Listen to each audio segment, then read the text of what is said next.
Bordel militaire de campagne, Eugène Durif.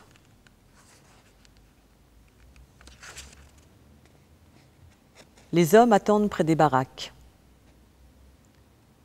La nuit vient, et avec elle le froid des nuages venus de la montagne. Toute cette nuit descendue sur nous, qui saisit les gestes et les mots. Au-dedans, on étouffe et la peau, elle, tremble du froid tout autour. Il fait glacer, il fait chaud. La sueur colle au visage.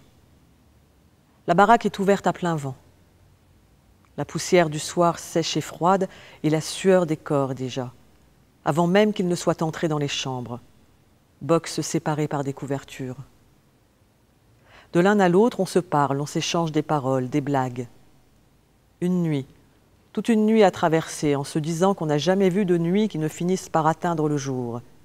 Nuit descendue sur nous, et les voilà, eux, avec leurs gestes que l'on connaît si bien, les mêmes, qu'ils se répètent. Ils soufflent sur leurs doigts, ils attendent, le vent glace, ils attendent.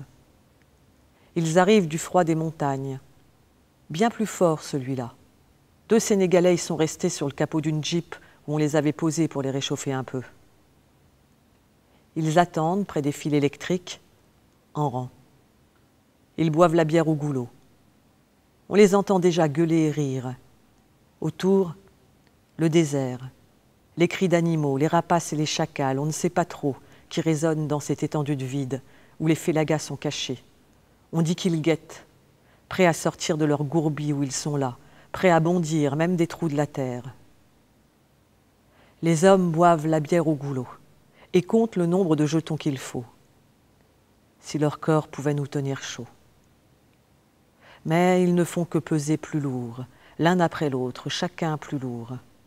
Entre, pas le temps de se rhabiller, se regarder dans un petit miroir de poche, se refaire les yeux, se composer un sourire, pas la peine.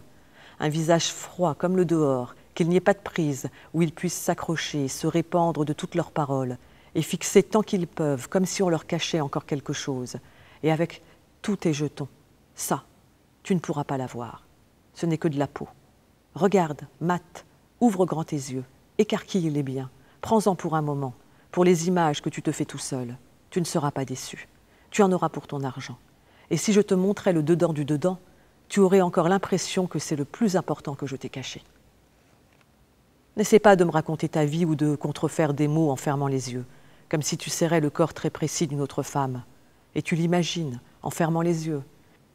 Et parfois, tu laisses échapper son nom, en me serrant plus fort, me prenant contre toi. N'essaie pas de me parler.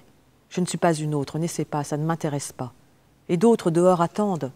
Ils ont dans leurs mains aussi des jetons, et beaucoup en ont davantage que toi. Alors si en plus il faut que je t'écoute, là pas question. Ils n'ont comme toi d'autres droits que celui d'attendre, en buvant des bières tiédasses, attendre dans la nuit, attendre l'amour qu'on fait pendant un certain nombre de minutes, en échange d'un certain nombre, non moins précis, de jetons. Il te reste déjà si peu de temps et vos histoires se ressemblent tellement. Je me bouche les oreilles, je ne les entends pas.